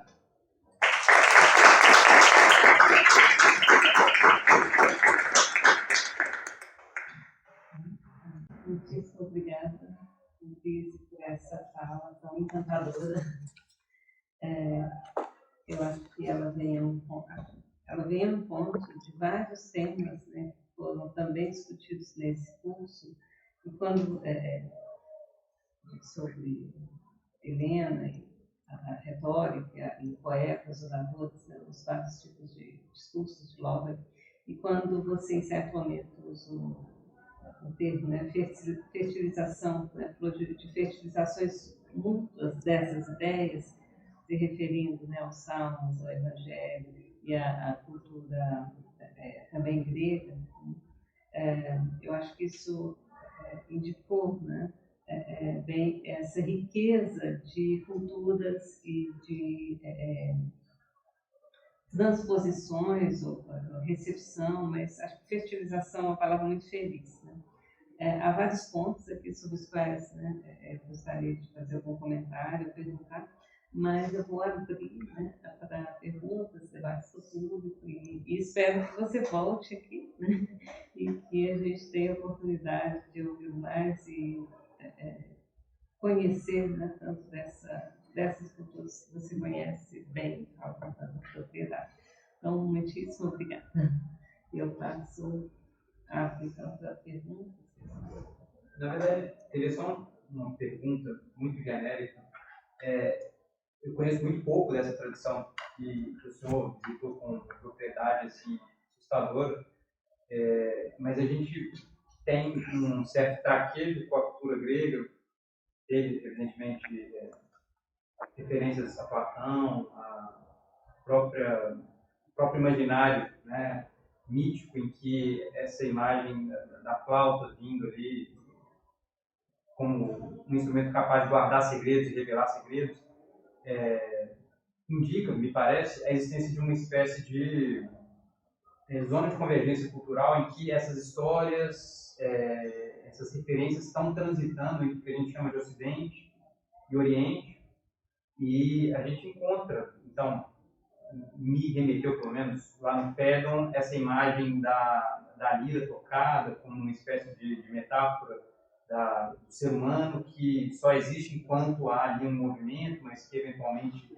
quando isso acaba, encontra um fim, e que faz pensar nessa metáfora da flauta, que também tocada, é atravessada por um sopro divino. Então, me parece haver uma confluência de imagens que estão dialogando entre tradições. E o que eu queria perguntar para o senhor quando o senhor começa falando que essa cisão entre Oriente e Ocidente, ela tem uma série de implicações muito nefastas para a forma como a gente compreende certos textos ou certas tradições. Eu queria que o senhor tratasse um pouco disso, assim, como da perspectiva do senhor que se cultivou dentro de uma tradição oriental. Eu imagino que não tenha sido um caminho necessariamente fácil, dada a escassez de material que a gente tem no Brasil. Como o senhor enxerga esse esforço de tentar unir essas referências para, de alguma forma, aprofundar a nossa reflexão filosófica, ou literária, ou simplesmente humana? Essa sua pergunta é importantíssima, é muito difícil e muito fácil de responder. Eu adoro paradoxos. E difícil porque, se eu for responder com propriedade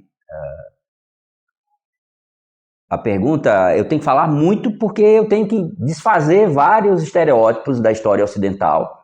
Eu posso simplificar um pouco a coisa dizendo que já tenho escrito muita coisa sobre isso, e na internet vocês encontram textos, principalmente textos publicados em Brasília e lá em Coimbra. Um deles chama-se Zoroastro, o Grego, e eu mostro, inclusive, que o Ocidente deve muito mais à Pérsia do que quer admitir. Essa divisão que existe entre Oriente e Ocidente, ela é muito artificial, e ela é tão antiga quanto a Guerra de Troia. A gente não deve esquecer que os troianos eram orientais, mas para quem vai ler Homero, você vai ver que eles são surpreendentemente semelhantes aos gregos. E hoje em dia a arqueologia mostra que a comunidade essencial que formava a cultura troiana era a cultura dos frígios. E os frígios tinham, das línguas existentes na época, a língua mais próxima do grego. Sendo que quando eu falo o grego, na verdade eu deveria dizer os gregos, porque havia todo um leque de dialetos, e com certeza em algum lugar por ali era como, por exemplo, o português, o castelhano e o galego. Havia uma mistura. E isso que hoje em dia a gente chama de Grécia ou cultura grega é a marca da pegada ateniense, ática, jônica, desprezando, de certa maneira, o que veio do Oriente, os gregos do Oriente, que em algum momento eram persas. Ora, aquilo que passa por ser posteriormente a democracia ateniense, na verdade não era tão democrática assim, e aquilo que passa por ser o império autocrático persa também não era tão ditatorial assim. Dentro do mundo persa, e isso está lá em Heródoto, por exemplo, havia muita autonomia das províncias em manterem língua, costumes, cunharem moedas que mostram isso, que havia pessoas muito gregas que eram persas. Não deixavam de ser persas, mas eram gregas. Da mesma maneira, havia indivíduos que eram muito gregos que estavam vivendo lá na Magna Grécia, no sul da Itália. Essa ideia de a Grécia sendo muito ateniense é uma ideia posterior. Então cria esse discurso do outro, do diferente, como sendo muito diferente, e na verdade não era. Péricles trouxe para Atenas muitos elementos da cultura grega, da cultura persa. Filipe da Macedônia, que vinha de uma família de sátrapas, trouxe para a Macedônia e para a Grécia muitos elementos da cultura persa. Muito disso que nós chamamos de Ocidente, na verdade, remete à cultura persa. A própria ideia de democracia passa pela concepção do rei Ciro. A Ciropédia ensina isso. O governante instruído, o governante sábio, que delegava poderes e dialogava com diferentes, tentando formar uma opinião convergente, isso é um modelo persa também. Mas são histórias que vão sofrendo com a contaminação da exotização, da alienação do outro. E o fato de que, a partir de um determinado momento, os cidadãos daquela região do mundo se tornaram muçulmanos, ou seja, deixaram de ser cristãos, e adotaram um sistema de escrita que é diferente do sistema de escrita latino, fez com que o abismo aumentasse ainda mais. Ora, a língua persa é uma língua indo-europeia, é uma língua que tem uma estrutura gramatical muito parecida com a estrutura do grego, inclusive. Não é uma língua difícil de se aprender, apesar de ser muito rica e, portanto, você pode aprender o beabá, mas para conhecer bem o idioma tem que passar muitos anos estudando. De forma que é uma provocação para que as pessoas avaliem bem os seus livros didáticos, avaliem bem aquilo que as academias ensinam, porque talvez no próprio entretexto, talvez nos próprios textos significativos, seminais, já esteja essa presença desde sempre e as pessoas não percebem. Eu escrevi um outro texto chamado Diógenes Laércio e os Persas, mostrando que o próprio Pitágoras, que é um dos fundadores do pensamento grego, é fortemente influenciado pelo pensamento persa. E eu cito as minhas referências como provocação, porque as pessoas podem achar que é um exagero meu, eu estou usando lentes persas para ver a realidade, mas eu digo, veja você mesmo, procure você mesmo, leia as fontes e aprenda por você mesmo. Né? O meu nome é o nome de um profeta persa, Idris. Curiosamente, a palavra Idris vem de um radical, que é o radical DRS, que é o radical que está, por exemplo, na palavra madrasa. O que é uma madrasa? É o lugar onde se aprende. Está no verbo ensinar, darush, midrash, em hebraico. E nas línguas semíticas é muito comum os verbos serem bidirecionais. Então, Idris significa aquele que ensina e significa também aquele que aprende. Curiosamente, em sânscrito, o radical DRS significa ver. E o Drishi e o Drasta, que estão na cultura védica, significa aquele que vê e aquilo que é visto. E esse nome, que é o nome de um profeta que teria vivido antes do dilúvio, que é identificado com o bíblico Enoque, é o nome de um herói civilizador que é encontrado no mundo indo-irânico e no mundo semítico. E, curiosamente, no próprio mundo céltico. No país de Gales existe uma montanha, no Parque Nacional de Snowdonia, chama-se Cader Idris. É a cadeira de Idris, do gigante que subia no alto da montanha para olhar o firmamento e profetizar. E é um herói civilizador da cultura céltica. Veja só. Então, essa troca de informações entre o elemento indo-iraniano com o elemento semítico é muito antiga.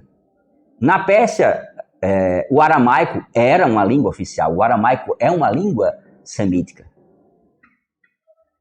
Os gregos, apesar de serem muito ciosos da sua indo-europeidade,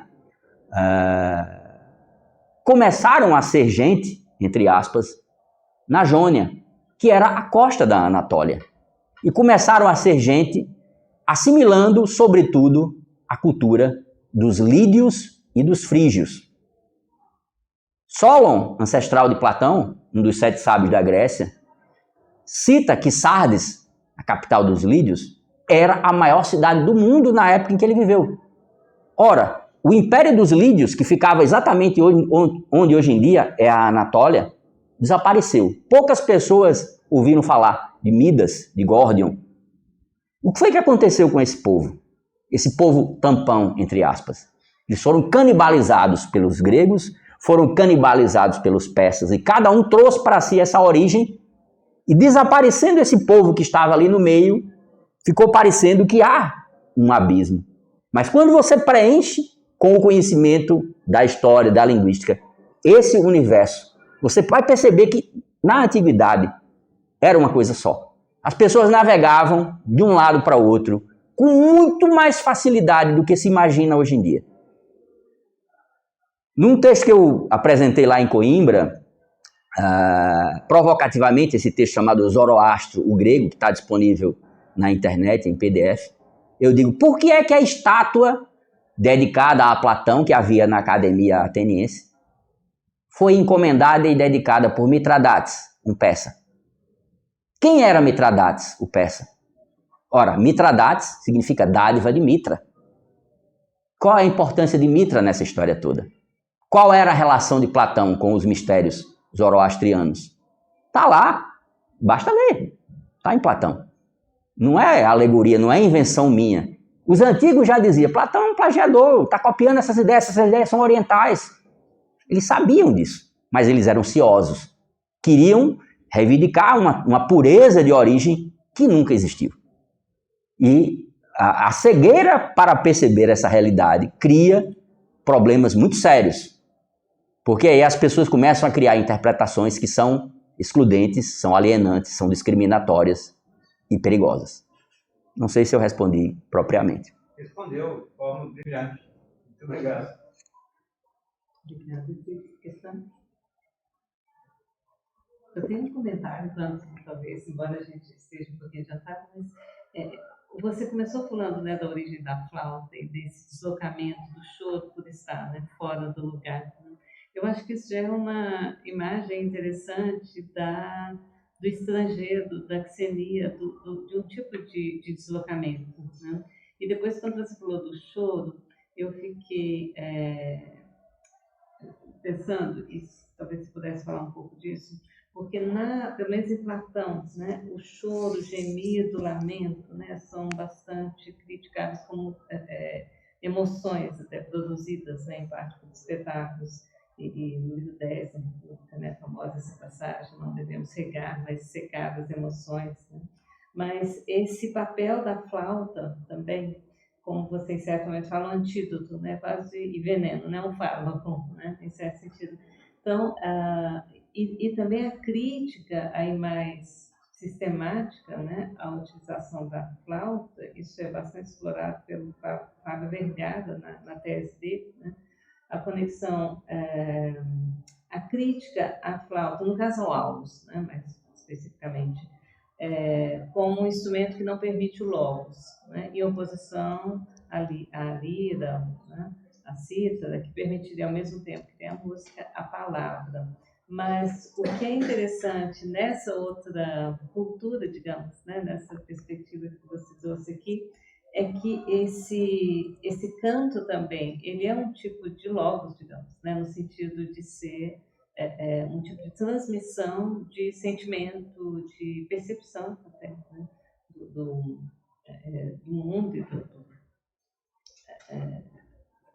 do próprio homem, né, da sua vida, dos seus sentimentos. Então, não sei se você poderia fazer algum comentário sobre isso.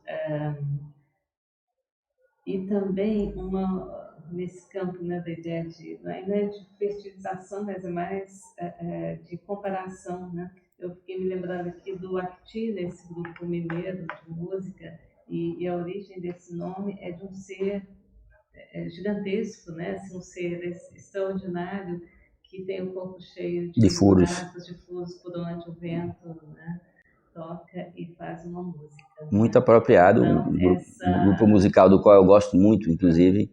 Na época que eu morei no Japão, eu programava o meu despertador para me acordar tocando a música do Acti. Que infelizmente não teve financiamento. Eu tive a sorte de escutar pelo menos mais de uma apresentação deles aqui em Belo Horizonte. Mas voltando a Platão, a gente não deve se esquecer que lá na República, Platão fala nos modos musicais e ele vai falar que existem modos apropriados a determinados tipos de emoções e ele fala que o modo lídio é o modo apropriado para certo tipo de comunicação, né? E os gregos, portanto, eles sabiam que havia diferença no modo de tocar o modo frígio, o lídio, o mixolídio e tudo mais, e que havia alguma coisa ali, mas Platão não é um musicista e, portanto, ele não se aprofunda nessas questões. Essas questões vão ser discutidas, esmiuçadas no Tratado dos Irmãos da Pureza, dos Ikhwan al-Safa, sobre música. A música é propriamente um domínio mais pitagórico do que platônico. Platão, como filósofo, ele estava querendo estabelecer uma forma pedagógica que foi aquilo que nós chamamos hoje em dia de filosofia dialética, que é uma forma não musical, pode-se dizer assim, né? Apesar de que Platão destruiu a sua poesia e, em vários momentos, está lá no entretexto o poeta Platão, com jogos de linguagens, com metáforas belíssimas e com mitos. E mesmo com a afirmação de que a música é mais alta que a filosofia, né? Platão é cheio de paradoxos também, né? Ele condena, expulsa os poetas da República, depois diz que a poesia tem que ser pedagógica e tudo mais. Mas o interessante é que ele traz essa discussão, né? Ele conta, ele se vale dos mitos orientais e, de certa maneira, não despreza o valor da música, mas ele era um matemático. E há pessoas que dizem era um matemático, um teatrólogo, vamos dizer assim, enquanto que Aristóteles era um biólogo, né? Talvez se Platão fosse um músico, ele tivesse escrito de uma maneira mais aberta sobre essas coisas, né? Mas esses ensinamentos propriamente sobre o valor da música no Ocidente, parecidos com isso que eu estou aqui, estão nos textos neopitagóricos, né? Nos textos pitagóricos. Essa evocação do valor pedagógico da música, e aqui é uma música que anda junto com a poesia. É a poesia como uma forma de música, é a voz humana como uma espécie de instrumento musical, e isso é uma herança mais antiga que está em Homero, que está nos Vedas, que está nos poemas ugaríticos, que está nas frases formulaicas indo-europeias, do valor do poeta como sendo alguém que fala com a voz dos deuses. O professor Torrano escreveu muito sobre isso, a gente vai ver isso também em Hesíodo com muita força, mas em Platão ele já racionaliza demais a coisa, e aí a coisa se afasta dessa experiência mais direta, né? Eu gosto muito dos ensaios, trabalhos do professor Peter Kingsley, que se tornou um pária na academia, porque depois de ter sido consagrado lá em Oxford, com Ancient Philosophy, Mystery and Magic, sobre os pré-socráticos, ele resolveu abandonar a academia e se tornou um mestre sufi. E aí escreveu o livro In the Dark Places of Wisdom, nos lugares secretos da sabedoria, mostrando o crime que fizeram com o pensamento de Parmênides, transformando Parmênides em um racionalista seco, um filósofo da linguagem que não teve experiência direta da deusa e desse outro lado, e que é algo que está muito forte, até mesmo em Platão, de forma velada, né? Eu escrevi uma síntese, uma resenha, foi muito criticada porque as pessoas disseram, isso não é resenha, isso é um texto autoral. Eu disse, não, mas eu tinha que ter uma desculpa para escrever. que é o comentário que eu fiz ao livro do Peter Kingsley, Nos Lugares Ocultos da Sabedoria, The Dark Places of Wisdom. Que lugares secretos da sabedoria são esses? Onde é que a sabedoria, a verdadeira sabedoria, se escondeu? Porque se a filosofia é a busca da sabedoria, se você é um buscador, você está buscando a sabedoria, onde é que está escondida a sabedoria? Quem escondeu? Quem é o sábio? E essas histórias todas vão criando máscaras, vão criando véus, vão criando distanciamentos em relação à experiência direta. Então você tem que procurar essa experiência lá no fundo do seu eu. E como os persas, os árabes e os gregos mais antigos perceberam com muita propriedade, a minha música pode ser diferente da sua. Há vibrações diferentes. Há pessoas que se identificam muito com o pandeiro, outros com o violino, outros com a flauta, com o piano. Mas as pessoas têm que entender que essa música que se expressa de forma diferente, ela fala de uma mesma realidade, ela converge. Ela mexe com as mesmas áreas do cérebro. E isso tem uma importância enorme, terapêutica, tem uma importância enorme para fazer. Por que é que hoje em dia, por exemplo, o aprendizado de pessoas que têm o hábito de estudar lendo e ouvindo é muito melhor, isso comprovadamente, do que pessoas que aprendem apenas lendo?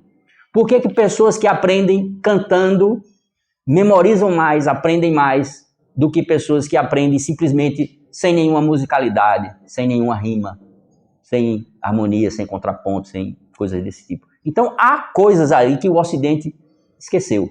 Não à toa os grandes livros sagrados, os primeiros poemas pré-socráticos eram música.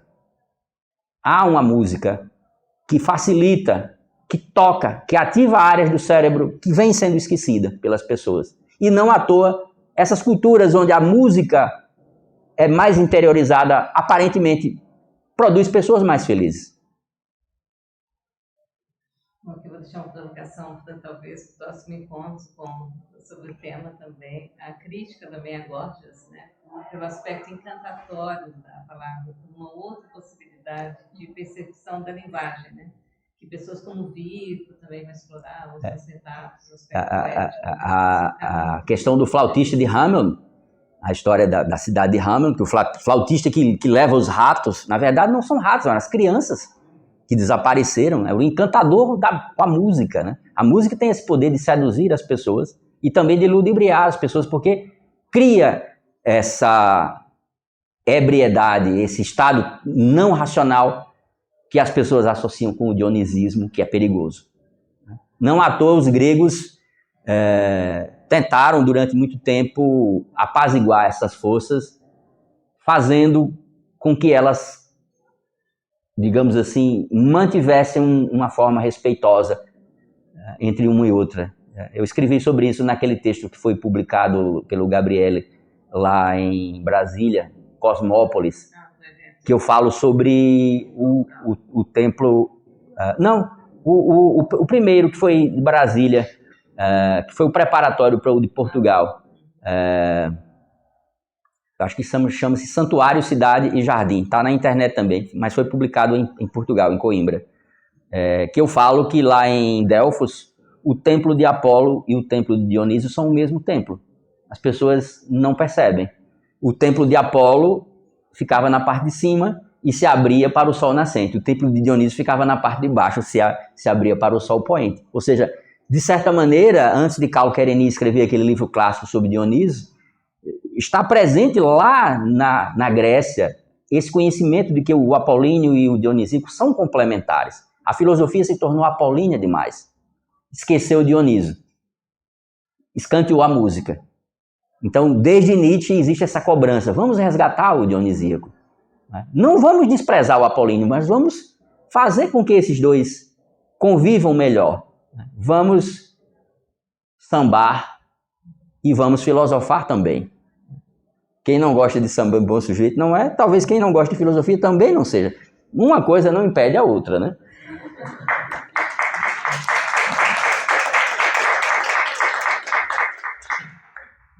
Muito obrigada mais uma vez, Rodrigo, a todos pela presença. E se quiserem também ter uma oportunidade de encontrar, para ter essa conversa mais informal, né, com a Denise amanhã.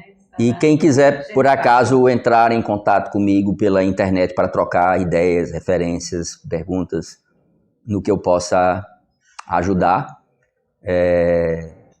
Às vezes, conversas são muito duradouras. Eu conheço o Tadeu há mais de 20 anos. E a gente raramente se encontra presencialmente, mas frequentemente a gente troca e-mails e dúvidas etimológicas e coisas do gênero, né? Ultimamente ele ficou um pouco inquieto com o que aconteceu lá no Afeganistão, porque a coisa estava indo tão bem, aparentemente, apesar dos estragos lá, né? Mas é um lugar muito interessante que tem um problema muito sério de choque cultural entre as duas nações mais importantes de lá, que são os Pashtun, ou Pashtun, que falam Pashto, ou Pashtun, ou Patan, que é uma língua mais antiga, mais aproximada com o sânscrito védico e o avéstico, e o Dari, que é o persa que se fala lá. E como os talibãs são predominantemente Pashtun, para eles a cultura persa é essa cultura, digamos assim, de superfície, racionalizada. Não é a cultura, primeiro, mais autêntica do povo afegão, e segundo, é menos espiritualizada porque é artificializada por conta de milênios de normatividade acadêmica, né? E o que aconteceu? Todo o trabalho que vinha se fazendo de resgate de manuscritos e tudo mais, tudo desapareceu, né? As pessoas que estavam à frente das instituições foram afastadas, as mulheres que estavam frequentando as universidades, a pessoa que era diretora da biblioteca central lá da capital do Afeganistão desapareceu. Eu tentei localizar a mulher, as pessoas ou não souberam ou não disseram o que aconteceu com ela, né? E aí os manuscritos que a gente acessava, a gente perdeu o acesso, meio perigoso ir lá. Então, brevemente eu vou tentar de novo para ver o que acontece.